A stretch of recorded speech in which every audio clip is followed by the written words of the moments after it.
do? What I do? What I do? What I do? How is everybody today? Woo! Let me hear it. Yeah! Great! All jacked up on me! It's a beautiful day in Austin, Texas, huh? Such a pretty place. It's grown so much. I'm a native Austinite. They call us unicorns, apparently. Learned that a few years ago. Feel pretty good. I'm more partial to My Little Ponies myself. But we're here at PaleoFX. Super excited to be here. I'm the president of a nonprofit 501c3. It's called the Center for Natural Living. Our mission is to demonstrate the value of voluntary cooperation and natural living in the areas of sustainability, community, and health by hosting workshops and events and creating educational media. Maybe we should shorten that a little bit. So the natural living thing, this crowd is probably way in tune with that. I see a lot of beautiful, healthy people. The voluntary cooperation angle, it's really about the idea that all human interactions and relationships should be mutually beneficial and voluntary. Meaning there shouldn't be any coercion involved where people are forced against their will or their desires or their goals to do something that they just don't want to do. And so in our way of thinking, government is a big no-no because the essence of government is force. And if you don't comply with the edicts, rules, regulations, then you could be harmed, you could have your property taken away, you could be put in a cage. And we are on a quest to demonstrate to people that there is another way to do things, one that's based on peace and freedom, not control and coercion. And the next speaker that is going to be presenting, his name is Derrick Broze, and I think this gentleman, a good friend of mine, more than anybody embodies this philosophy. Not only does he promote it through his activism and his journalism, but he also lives it, which I think is really important. So he's going to be here today to talk to us about ways we can use decentralization to create voluntary communities and live a healthy, natural life. Give it up for Derrick Broze, ladies and gentlemen. All right, thank you for that introduction, John. Thank you guys for being here. This is my first time at PaleoFX, and I'm excited. I just got off that really busy line up front, came right here, so I haven't had a chance to really check anything out yet. But my talk is called The Path to Decentralized Communities and Healing, so we're going to talk about that. We're going to kind of elaborate on a little bit of what John just mentioned, and we'll have time for questions at the end, so I'll try not to get too long-winded, which I have a tendency to do. We have a lot of big ideas, lots of things to express, right? Most of you I know are here, or I would imagine are here because you care about your health to some degree in one way or another, whether that's physical health, mental health, obviously meditation and yoga is going on here as well, so there's a lot of spiritual health as well. And that's very much a part of what I promote. We're going to talk about what I call holistic activism and just generally holistic living, and what does that term mean, because I'm sure you guys have noticed that the term holistic is kind of a buzzword that gets attached to everything these days, but it does have a definition, it does have meaning. We'll talk about that. And we'll talk about decentralization. We're going to talk a little bit about permaculture and about actual community building communities free from both state and corporate influence, and growing our own food and all these great things. But first I want to give you guys a little bit of background on who I am, because I'm aware that most of you probably have no idea who I am. So as John said, my name is Derrick Broze. I'm 34 years old, I'm based in Houston. I've been in and around Austin most of my life. My grandmother has been here forever, so I come to Austin fairly often. But in Houston, I have a radio show on 90.1 KPFT. I've been an activist for the last decade. I'm a freelance investigative journalist. I make documentary films, and I write for a bunch of independent media websites, and been doing that for a while. And I'm also probably going to run for mayor of Houston. Trying to figure that out. But what I'm doing currently, though, what I'm focused on these days is, in addition to journalism, in addition to speaking at conferences like this, is trying to encourage people to do two things. One, to opt out of systems that do not align with their principles and their values. So in order to do that, first you need to know what are your principles and values that you hold dear. So we'll talk about that. And then the other thing is to focus on what I consider to be the kind of internal struggle against our internal tyrant, which would be our doubts, fears, and insecurities. That each of us, no matter your age, background, or how many Instagram followers you have doubts, fears, and insecurities that express themselves in different ways. And the reason that the talk has decentralized communities and healing, the reason I bring that healing aspect in there is because of some of the things that I've been through. So I'm going to give you guys a little bit of background on, I told you about what I'm doing now, what I'm focusing on today, but I want to tell you about where I came from briefly so you can understand why I focus on healing. So about 14 years ago, I was addicted to crystal meth when I was 20 years old, and I ended up getting arrested in November 2005, and I went to prison, and between November 2005 to October 2008, I did 18 months in Texas state prisons. And that was where I discovered meditation. That's when I started to ask myself, like, how the hell did I get here? And to look at my family's history. I've got a pretty deep family history on both sides of my family that includes alcoholism, drug addiction, prison, suicide. And those are things that I battled with as a very young kid. Been depressed since I was very young, very little, going to visit my father in prison, and just being surrounded by this kind of culture. So by the time I got into my teen years, I was doing a lot of self-harm, just abusing myself, abusing my body, and then by the time I discovered drugs and alcohol, I was like, this is what I was looking for. This is the happiness I've been seeking. So I was the guy that was taking 20 beer bongs at every party and puking all night, and I was the guy that was taking a bunch of Xanax and blacking out, and then I was the guy that was taking a bunch of ecstasy and thinking that I loved everybody until I turned into a zombie because my serotonin was all gone. And then I eventually found myself to crystal meth, and within 10 months of trying crystal, I was locked up. Like, it just very quickly, lost everything, ended up living on the streets, and just went through this whole crazy journey that I will one day write a book about. And that's how I found myself getting locked up. And when I was there, I had to ask myself very difficult questions. After being angry at my birth father my entire life for his drug addiction, for choosing drugs over me and my brother and sisters, I was like, oh wow, here I am, now in the same position, kind of add insult to injury. The week he was getting out of prison, I was going in.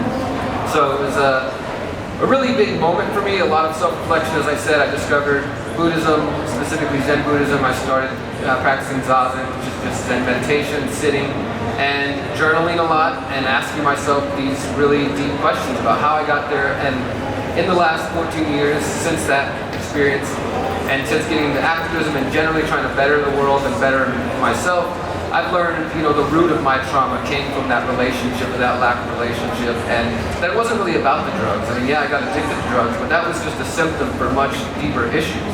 And as I got into activism and to journalism, I started to ask these deeper questions about what is government, what are these corporations up to, just looking for, looking into the darkness, you could say, shining light into that darkness.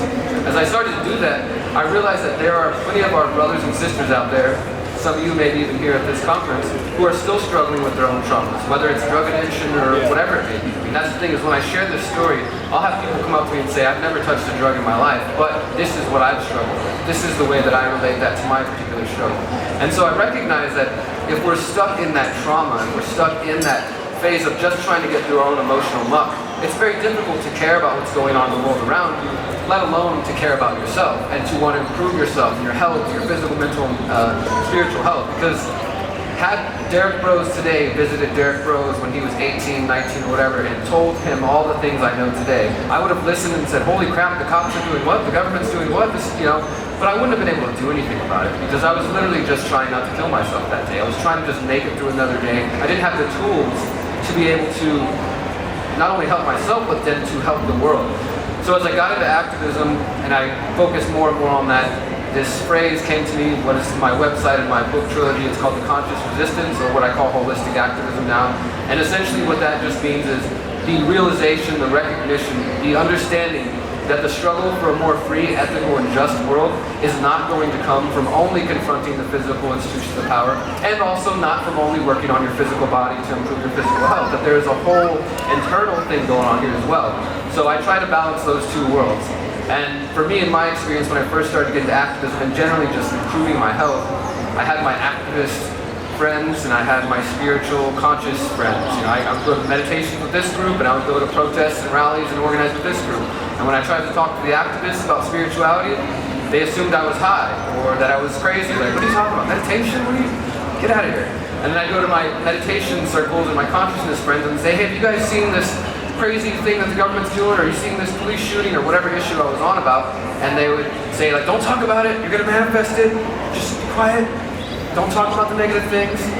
So I did that for 2 years. I had this very separate, two different worlds, but ultimately I realized that they couldn't be separated, that it had to come together.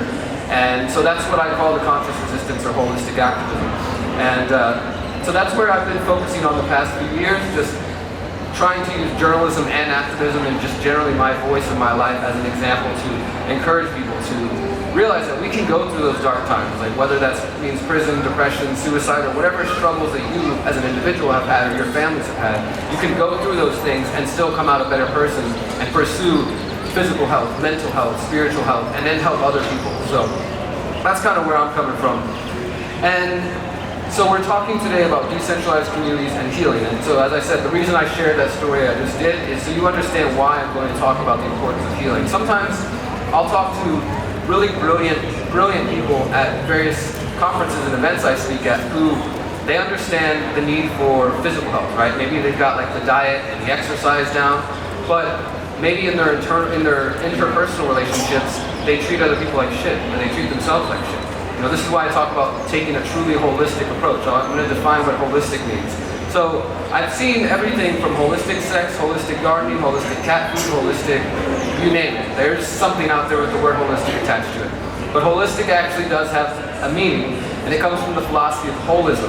And so holism is the philosophy of studying any system, whatever you're describing or looking at, in whole parts, right? So let's imagine, like the most obvious example is holistic medicine. What it really means at the heart of it is instead of just treating the symptom, you look at the whole body to look for the root cause of something, right? So if you're talking about holistic ecology, you would be studying the entire planet and all of the different ecosystems, the animals, the plants, the human beings, as one system, as opposed to breaking them down individually. And this fundamentally changes the way you understand a subject. Holistic psychology, studying the entire mind, as opposed to just trying to narrow down one specific aspect of it. So when I talk about thinking holistically, or what I call holistic activism, I mean that we should take this truly holistic approach of looking at all these various areas of our life. What I like to do, I wrote a book last year called The Holistic Self-Assessment. It's downloadable for free on my website. And it asks each individual to first ask, who am I? Start doing that introspective journey, right? And then from there, what are my principles, right? I mentioned the importance of principles. If you don't know what your principles are, what your foundation are, what you reflect on, when you take your daily actions, when you think about your diet, when you think about your relationships with other people, and if you don't have a foundation, this is where you find individuals who are very wishy-washy. They're blowing in the wind. They can be influenced this way or this way or this way because they don't have a foundation. John mentioned earlier the importance of not using force and coercion. That is a foundational principle for me. Some people call that just the golden rule. To me it's about self-ownership. Others call it the non-aggression principle, but it's essentially the idea that force and coercion are wrong. It's immoral, unethical, impractical for me to force you to live the way that I want. I might not like the way you eat, what you drink, what you smoke, who you date, whatever, but it's wrong, immoral for me to come force you to live the way that I choose. We can have dialogue, we can even agree to disagree, but that's my foundation. And I apply that to my diet, I apply that to my relationships in all areas, right? So that's something that for me is a foundational principle. And then also as somebody who is exploring and getting to know more and more of my indigenous roots, the 7th generation principle is very important. And if you're unfamiliar with 7th generation principle, it comes from the Iroquois nation as well as other indigenous nations. And it basically is the idea that we pause and reflect on our actions, and we don't only think about how they're going to affect the people right here in front of us in this moment, but think about how they're going to affect the generations after us, and the generations after them, up to the 7 generations and beyond, right? The people and the children that we will never meet and that we will never know. And thinking about that, is this action going to make the world a better place for that 7th generation, or is it going to leave them a flaming ball of shit? It's just thinking in those terms, like thinking about, are my actions going to initiate force, and are my actions going to help or harm the 7th generation and beyond, right? So those are 2 foundational principles that I try to live by. There might be others that you care about, but the point is that once you start asking yourself, who am I, what are my principles? Then from there, you can look at your goals, you can look at your habits, and you can look at your relationships and say, are they in line with these principles? Are those relationships and goals and habits in line with who I am and who I'm trying to be? And if they're not, well, then that's where you can start to work on improving that. So, for me, that's what it means to think holistically. You look at your life and you look at the economy. What that means is the type of money you make, and as well as where you spend your money. The idea of voting with your dollar, right? Your diet. What's involved in your diet? Where is your food coming from? What's all involved in the full cost of that? Is it being shipped 10,000 miles across the world to get to you just so you can have the latest trendy whatever food item? Is there harm involved in that? You know, looking at, again, your interpersonal relationships. So you start to break down your life in these different areas, looking at that truly holistic approach. Because, again, there will be plenty of people here with lots of brilliant ideas throughout the weekend, but they might only be focused on one specific aspect. And that might be fine. Maybe they're going to be the expert in that area. But for me, I like to look at all the different experts in these different areas and try to see how can I take in, again, that holistic, full approach in everything I do, both in the way I live my life, but also when it comes to building community. So, as I've been pursuing journalism and activism now coming on a decade and working in Houston and really around the country to both expose corruption as well as to promote solutions, because for my work, I don't really like to talk about problems unless I can also say, and here's something you can do about it. You know what I mean? Sometimes there are very difficult issues that we're dealing with in this world, and the only thing you can do about it is tell another person, spread the word, you know, raise awareness, those sort of things. But other times, there are very practical steps that we can take and say, here's the problem and here's the solution. And I want to focus on those areas, right? So as I've moved more and more towards a solution-oriented path, I personally realized that I think the only way that I'm going to be able to live in line with my values, to eat healthy food that comes from the earth, that's not sprayed with toxic chemicals and that's not supporting corporations and people like Monsanto, and to live amongst other individuals who are also pursuing this path, is to build community. And community can be, it can look a lot of different ways, right? Right now we're existing in a community of individuals who want to come to PaleoFX this weekend and learn, right? So we're a part of the community here generally. But even within this space, you're going to have, you know, the different types of paleo-interested people. Personally, I'm a vegan, so I might be the odd one out here at this event, but I'm sure there are others. But you know, so even within the bigger communities, we are part of sub-communities and things of that sort. The community that I want to be a part of, the community that I feel like collectively I'm a part of in the world is, again, the individuals who are thinking about how to create solutions and how to work in this world without initiating force and violence, how to live healthy, how to opt out of systems that don't align with their values. And a lot of my work focuses on that. We don't have time to get into that, but it's for those who are interested, it's a philosophy called agorism. It comes from the Greek word agora. You can look that up. Agorism and counter-economics. And essentially all it comes down to is, you know, again, purchasing power. If you don't like what Monsanto's up to, then stop buying Roundup, stop buying their product. If you don't like what McDonald's is up to, stop supporting them. If you don't like what the government's up to, find a way to stop supporting them. You know, things like that. Again, stop supporting and aligning with the systems that don't work with the values that you're trying to hold true to you, because in my view, if we're not consistent to that level, then ultimately we're working against ourselves, right? Because I can bitch and moan all day about a company's practices or, you know, one individual or whatever, but if I'm still giving them my money, my time, my energy, then I'm only working against my own goals, right? So I want to work towards consistency, and I want to find other individuals who want to think in this holistic way, who want to opt out of systems that don't align with our values, who want good, healthy food, who want to build community and work with the earth. That's why I believe in permaculture, and also who want to leave something better for the 7th generations. You know, so I've started to spend the last couple of years speaking at different conferences in the U.S. and abroad, mainly in Costa Rica and Mexico, and started to visit different communities that are doing this. You know, it's not just something that you see on Instagram and wish one day I would like to have an intentional community where we grow our own food. It can actually happen. This is happening all around the world already. I'm going to focus on one community today that I've just started to learn a lot from, and I hope to continue to learn from. They're in Costa Rica, on the Caribbean side. It's called Punta Mona. You can look up puntamona.org, and it's founded by this guy named Stephen Brooks, who's just an amazing, amazing guy. He's founded 3 successful intentional communities, as well as co-founded this really amazing festival, transformational festival down in Costa Rica called Envision. And Punta Mona was his first one. He started 24 years ago. They've been successfully going off the grid for 24 years. If you want to get there, take a flight to San Jose, take a bus to Manzanilla, and then when you get there, ask for Jose the boat captain and take a 20-minute boat ride or a 2-hour hike through the jungle to get there. They're very off-grid. They're out there in the jungle. I mean, in this it looks like something off of a movie. There's the beach, there's a little reef right there, there's coconuts falling off the tree, and there's a jungle. And then there's 20 or so people living in there.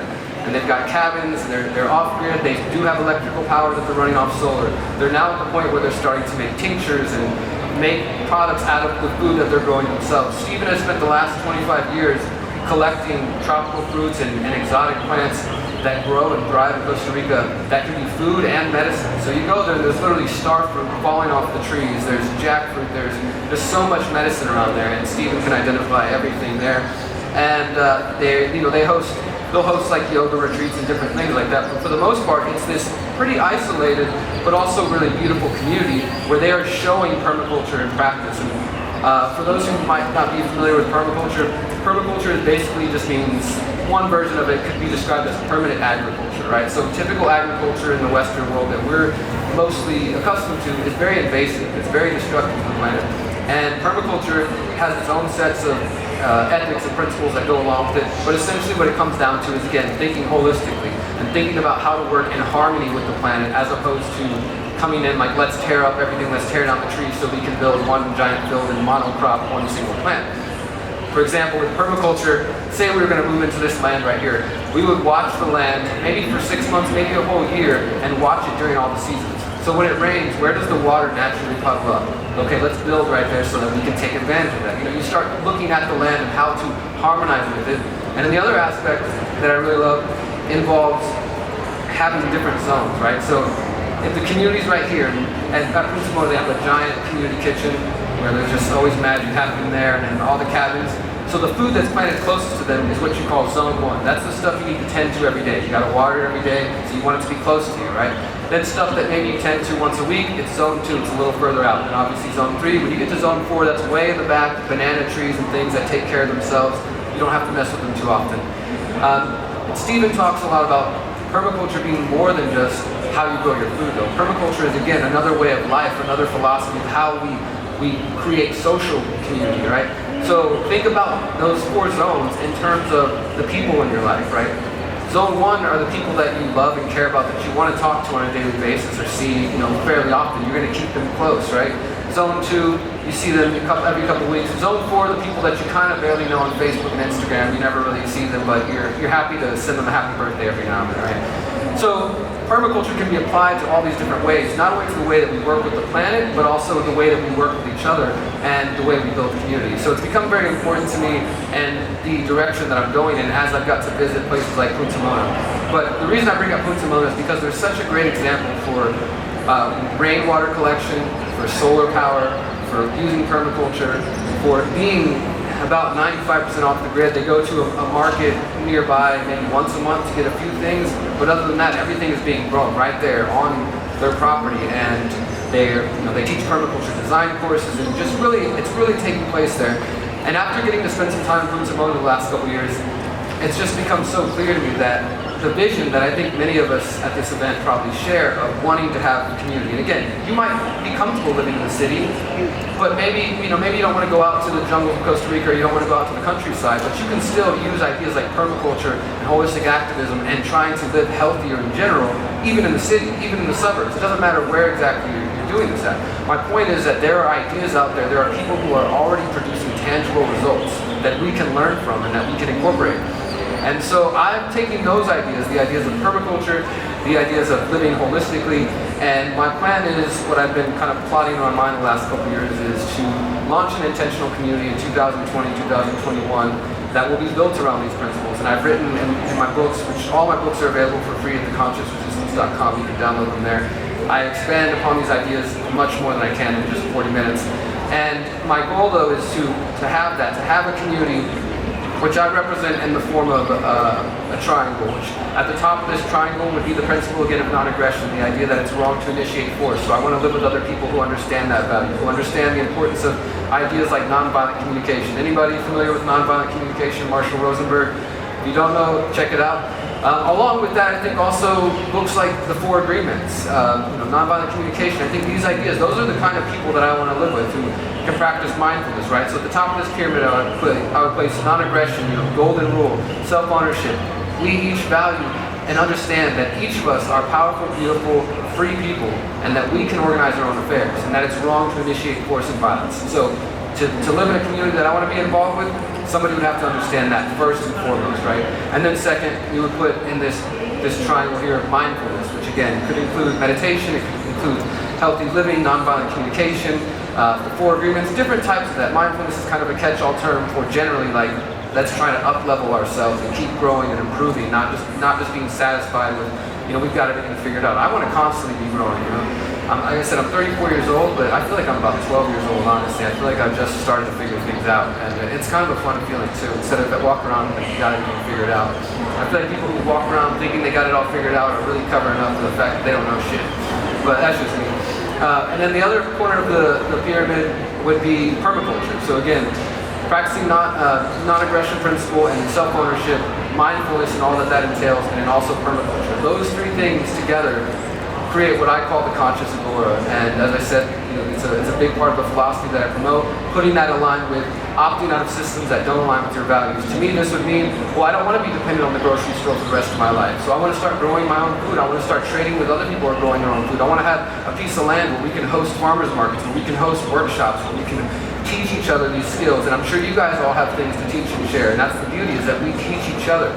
There's not a single one of us who has all the answers, and so we come together as a tribe, we come together as a community, we think holistically, we start asking ourselves who we are, what are the principles that we value, and we start thinking in terms of opting out, or you can think of it in terms of decentralizing from these systems. Because currently, the food production system, the grocery store system, is highly centralized. It's getting more and more centralized as the day goes by, as companies like Amazon continue to grow, and even Google, which I see the Google building right there. Oh God. I'm listening to it right now, aren't they?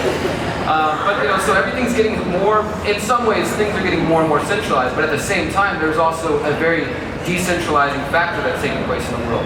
The sort of up and downside of these tools is that they do allow for a certain level of decentralization. They also listen to you at everything you do all the time, but with, say for example, apps, or now what people are calling dApps, decentralized apps, with cryptocurrency is one example of them, but let's say 3D printing. We could go on and on and list these different tools that are already starting to affect our world in the present, and even more in the future, will allow for the individual who wants to be decentralized to find other options. Let me give you a couple more examples of this. Have you guys ever heard of edx.org?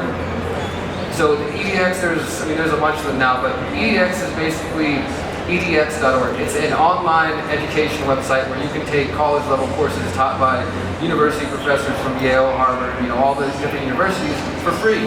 I've taken online journalism courses, I've taken astronomy classes, like just things that I have an interest in. I'm not really looking for a degree in any of these things, it's just that I want to keep learning. I have a desire to continue to learn, and I don't have to put myself into thousands and thousands of dollars in debt to do so, and I don't have to be on a teacher's schedule at class to do so either. So EDX, among other tools that are out there, are now allowing people to use the internet to educate themselves at their own pace, on their own time, in the comfort of their home if they choose, and if they want to pay a little bit extra and get some certificate that says, hey, you passed this.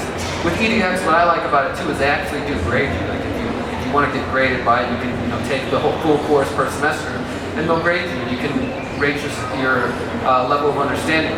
So that's one way in education that we're seeing decentralization.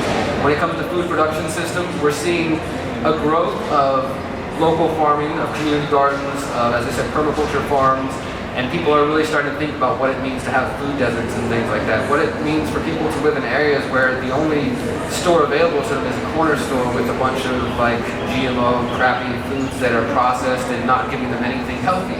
Or even if the local grocery store doesn't have any options, people are starting to look for farmers markets. They're starting to want to have a relationship with where their food is coming from, which to me is a very positive thing, because when I was mentioning trauma earlier and some of the things I've gone through, what I've realized is that I think a big part of the trauma that we as a species are facing is because of our disconnection from nature, from Mother Earth. That's just how I see it. And I think a part of that is the food process. Before I started to grow my own food and go into my grandma's farm and visiting some of these other places and like learning, you go to the grocery store, and I think the average person, especially kids growing up, they have no understanding of where their processed food comes. A chicken nugget, they don't make a connection always that that's an animal, that came from a living being, or that when you go to the store and you see one or two kinds of lettuce, that there are actually like dozens, or that when you go there you see tomatoes, but there's hundreds of types of tomatoes. But we don't know that because we become so dependent on the grocery stores, which have convenience and all these things to them. But there's also, again, that disconnecting factor. And I think that plays a big role in the situation we're seeing in the world, whether you're talking about politically, culturally, socially, the fact that we have become disconnected from the source of everything.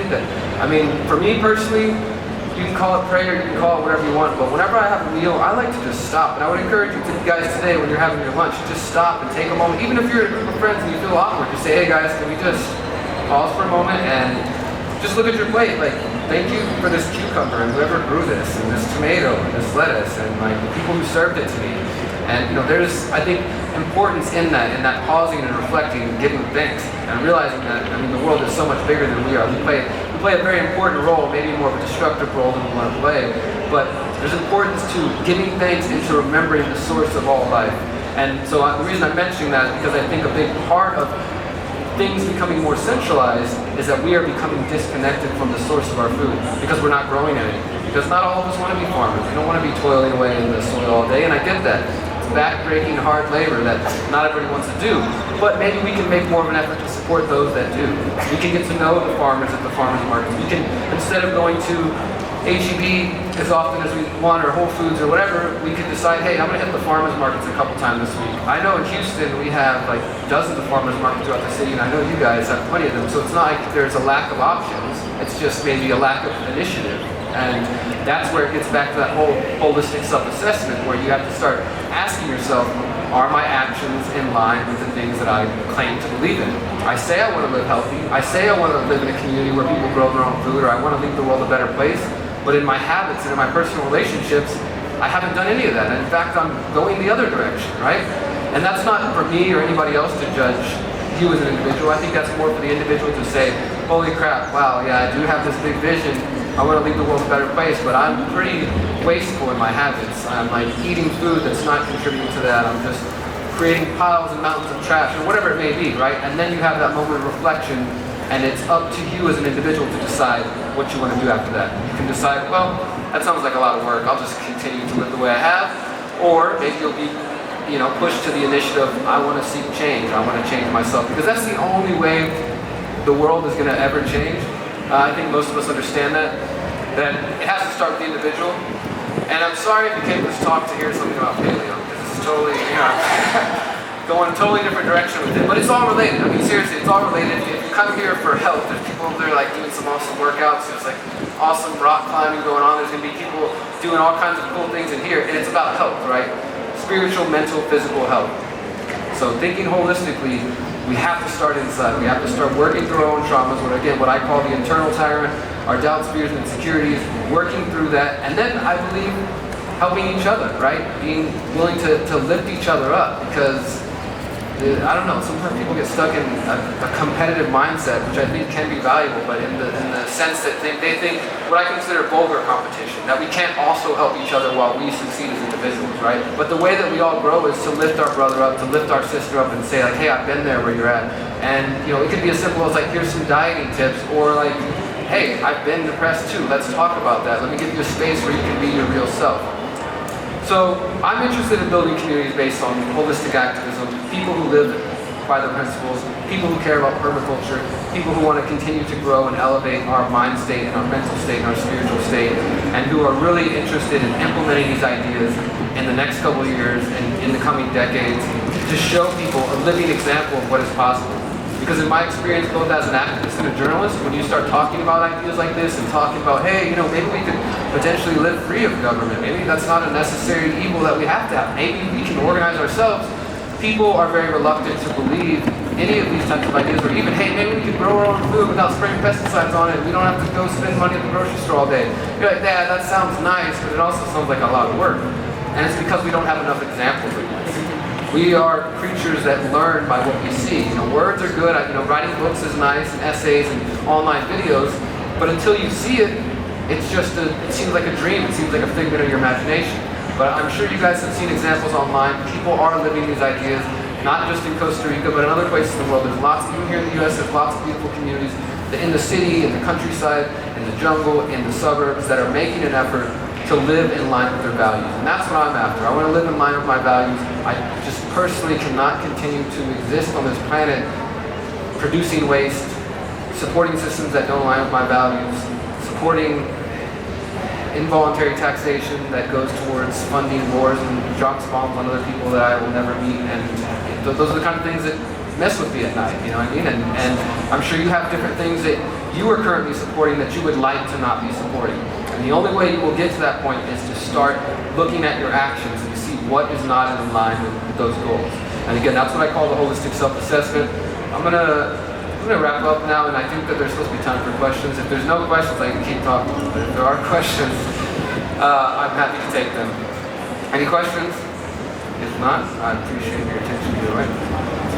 What's up, bro? I'd love to know what your thoughts are on how difficult it is to start these types of communities here in the US, whether it's smaller houses. Thank you.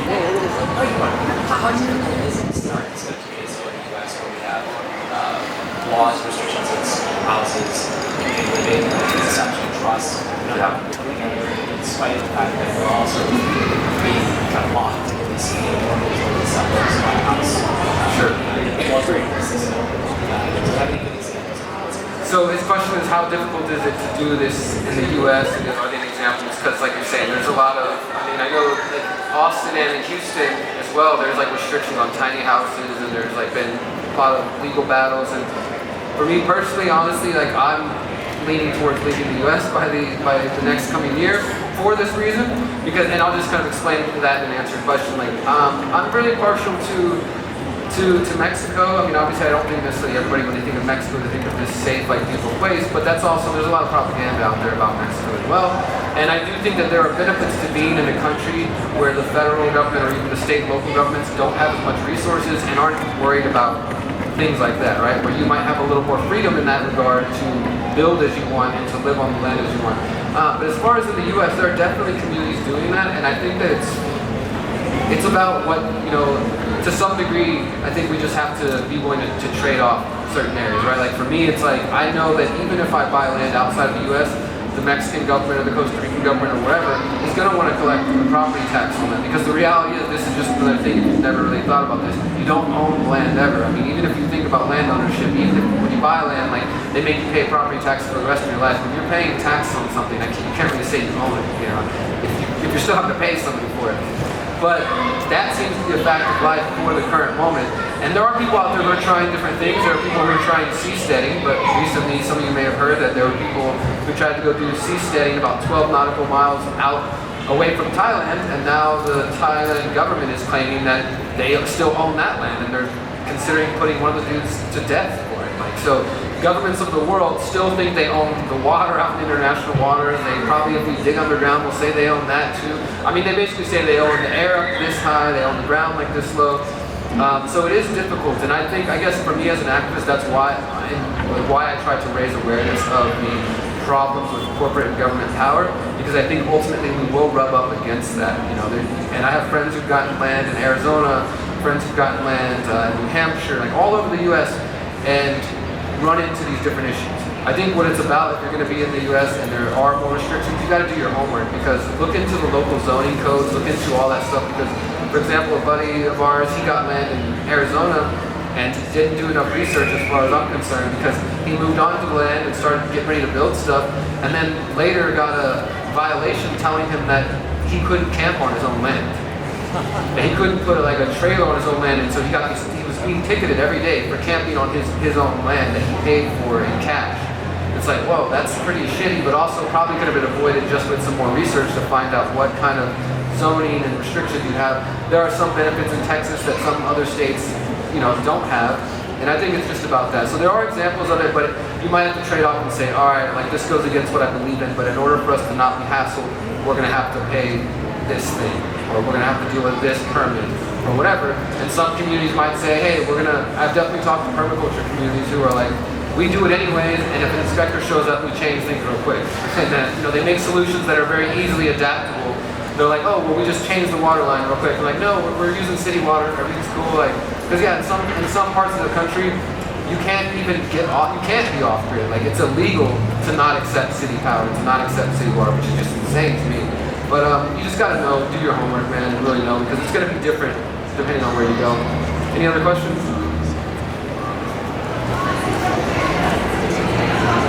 I'm still trying. So she said, don't leave the United States. Yes, you're not the first person to say that. And it's, we'll see how the year goes. There's a lot of, as I've talked about this idea, we've had people reach out from Canada, from Tennessee, down in Costa Rica, Australia, New Zealand. People are like, hey, come work with us, or we've already got this going on, let's collaborate. So there's a lot of opportunity out there. One thing I do want to mention is I'm hosting monthly intentional community conference calls. We did the first one last month, and we'll be doing another one this month. So I'll give out my email if anybody wants to keep in touch. Into the Light is my email, intothelight@protonmail.com. Proton, like proton mail. And basically, just email me if you want to get on that call. It's just an open call for anybody who has interest. We have people who already have land, people who have money, people who have resources, people who have none of that, and they're just interested. And we just kind of let everybody share where they're at. And even if I don't necessarily work with these people, I'm trying to cross-pollinate and bring everybody together, because, like I said, we all have different ideas and resources that we can help each other on that. But yeah, we'll see if I end up staying. Give me a reason to stay. And they just ask if there's like one call to action for us to do. Like, One call to action. Start doing, right? Yeah, sure. Like I you love talked that. about a few, but, like, Thank you. Thank you for that. That is, so she's asking for one call to action, and before I give you that, I want to say thank you first of all, because I do speak at a lot of different events and big festivals and conferences, and often I come away feeling like, well, is anything going to change by Paleo 2020, or are we just going to re-meet up again and have the same conversation? So it's good to give, I think, something tangible. One, research permaculture. If you don't know what permaculture is, research permaculture. That's one good one. I'll give myself a little plug. Check out my work, because I think it's valuable to learning these things. My website's theconsciousresistance.com, so look at the books tab. All my books are downloadable for free. Specifically, what I mentioned today, the holistic self-assessment, I think is really valuable as far as the personal work. And the other would be to have a conversation with somebody about these ideas. You know, like if you're the one person in your family, I realize by going to these events that often I meet other black sheep. They're like, yeah, I'm the only one in my family who cares about these ideas. Whether you're talking about health, permaculture, community building, what have you, we're not generally in families who are abundant in these ideas. Make an effort to spread the ideas, to talk to somebody that you value and you care about. So research permaculture, check out the holistic self-assessment, and talk to another person about these ideas, or anything that you hold dear. I'm going to end it there, guys, but I like to end the way that I always do, with a positive affirmation. This is something that I do with all my talks, and I've used it over the years for just trying to help myself, right? And positive affirmations, for those who aren't familiar, it's not really meant to be just some mindless mantra that you repeat just to get through, the difficult times. You're in traffic and you're raging, you're like, serenity now, serenity now. It's supposed to be something deeper that you take in, right? Take in the words. So as I say these words, if you feel inclined, please repeat them to yourself and for everybody. And just thank you, guys. I am powerful. I am powerful. I am beautiful. I am beautiful. I am free. I am free. Thank you, guys.